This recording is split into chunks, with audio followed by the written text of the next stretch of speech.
15 वर्षों में और इधर भी कुछ दिनों के लिए जब उप मुख्यमंत्री बने थे तो वह सिर्फ अपराधियों को संरक्षण देने का काम करते थे। आरजेडी के एक विधायक इतना गोली फायर किया कि कई सौ वर्षों का पेड़ का डाल गिरा।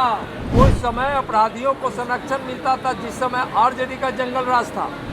सबसे पहले तो हम उनको यह दिन याद कराना चाहते हैं कि 2020 के चुनाव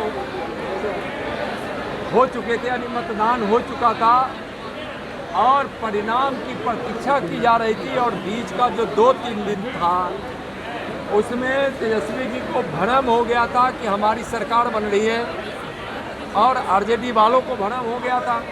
तो अपने 15 वर्षों के उस जंगल राज को फिर लाने के सपनों के साथ जो उन्होंने हरकंप मचाना शुरू किया, गरीबों के साथ मारपीट, उनको बेइज्जत करना, लूटपाट मचा देना, रंगदारी मांगना, यह कहना कि 2 दिन में तुम 20,000 दे दो, नहीं तो 2 दिन बाद तुमको 2 लाख लगेगा।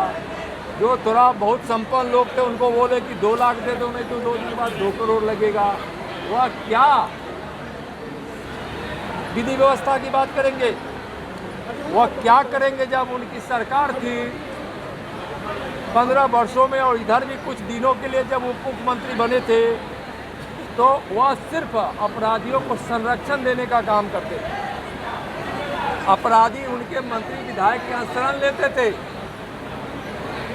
और ये इतना मनोबल बढ़ गया था कि आज तो हम मंगला माता के दर्शन करने के लिए गए थे तो पता चला कि आरजेडी के एक विधायक इतना गोली फायर किया कि कई सौ वर्षों का पेड़ का डाल गिरा। और ईश्वर भी होता है, अन्याय को बर्दाश्त नहीं, कोई भगवान कोई देवी देवता नहीं कर सकते। आप देखे होंगे कि क्या परिणाम हुआ। हम नाम लेना नहीं चाहेंगे, नाम हम सब जानते हैं। तो वैसे लोग की पार्टी है उनकी जो आर्म्स का प्रदर्शन करने वाले लोगों की पार्टी है। उस समय अपराधियों को संरक्षण मिलता था जिस समय आरजेडी का जंगल राज था। आज अगर कोई आपराधिक घटना होती है तो अपराधियों को सजा मिलती है।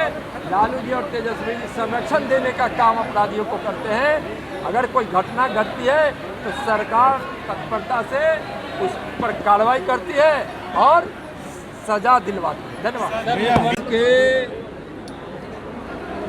कर्मयोगी, भारत माँ के सपूत, भारतीय जनता पार्टी के एक समर्पित कार्यकर्ता, भारत के माननीय प्रधानमंत्री आदरणीय नरेंद्र मोदी जी ने दिल्ली में प्रथम सदस्य बनकर भारतीय जनता पार्टी के संगठन पर्व का उन्होंने शुभारंभ किया और उनको माननीय जेपी नड्डा जी राष्ट्रीय अध्यक्ष जी ने उनको सदस्यता दिलाई। कल बिहार प्रदेश से में भी यह अभियान शुरू हो गया। आज गया में इस प्रमंडल का सदस्यता अभियान का आज शुभारंभ किया गया है। शुभारंभ कैसे हो चुका है लेकिन एक बड़े रूप में, बड़े आकार में शुभारंभ किया गया है।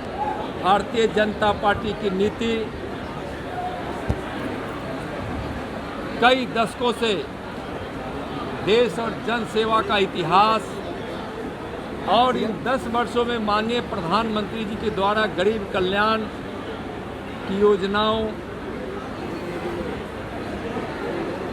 से लोग इतने प्रभावित हुए हैं और माननीय प्रधानमंत्री जी के भगीरथ प्रयास से विकास की गंगा जन जन घर घर गांव गांव तक पहुंच रही है। इसलिए भारतीय जनता पार्टी के सदस्य बनने के लिए लोग काफ़ी इच्छुक है। भारतीय जनता पार्टी के कार्यकर्ता वहां जाकर उनको इस बार फिर नए सदस्य के रूप में सदस्य बनाएंगे। भारतीय जनता पार्टी का यह संविधान है कि हम 6 वर्षों तक किसी को सदस्य बनाते हैं।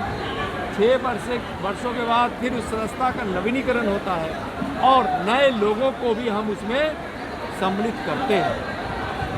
तो इस बार बिहार का लक्ष्य 1 करोड़ से ज़्यादा रखा गया है। और यहाँ भी लोगों ने पिछली बार 14 लाख सदस्यता यहाँ हुई थी। इस बार गया जिला ने 20 लाख का लक्ष्य रखा है। हमारे पार्टी के सभी नेता घर घर जाएंगे, प्रवास करेंगे और इस संगठन पर्व को मनाकर पैनोरमा ग्रुप, जो सोचता है वो करता है। ये लो मुंह मीठा करो, आज मैंने अपना जॉब छोड़ दिया, अब हम पूर्णिया वापस जाएंगे। जॉब छोड़ दिया है? मतलब ये घर कैसे चलेगा? हम करेंगे क्या? और माँ बाबूजी क्या बोलेंगे? इसलिए मैं एक और मिठाई का डब्बा लाया। अपने बिजनेस के लिए लोन अप्रूव हो गया। अरे लोन अप्रूव हो गया वो तो ठीक है, लेकिन पूर्णिया में हम रहेंगे कहाँ? अपना घर भी तो नहीं है वहाँ। इसलिए तो एक और मिठाई का डब्बा अलग से लाया हूँ। हमने पूर्णिया में घर ले लिया है, पूर्णिया के ई होम्स पैनोरमा में। पूर्णिया में पैनोरमा ग्रुप लेकर आए हैं ई होम्स पैनोरमा। बड़ा घर, आलीशान जिंदगी और अत्याधुनिक सुविधाओं के संग। अरे अरे, अब क्यों मुंह मीठा करवा रही हो? क्योंकि हम घर वापसी जो कर रहे हैं। घर वापसी की खुशी पूर्णिया में ई होम्स पैनोरमा के संग। ई homes panorama, luxurious lifestyle redefined.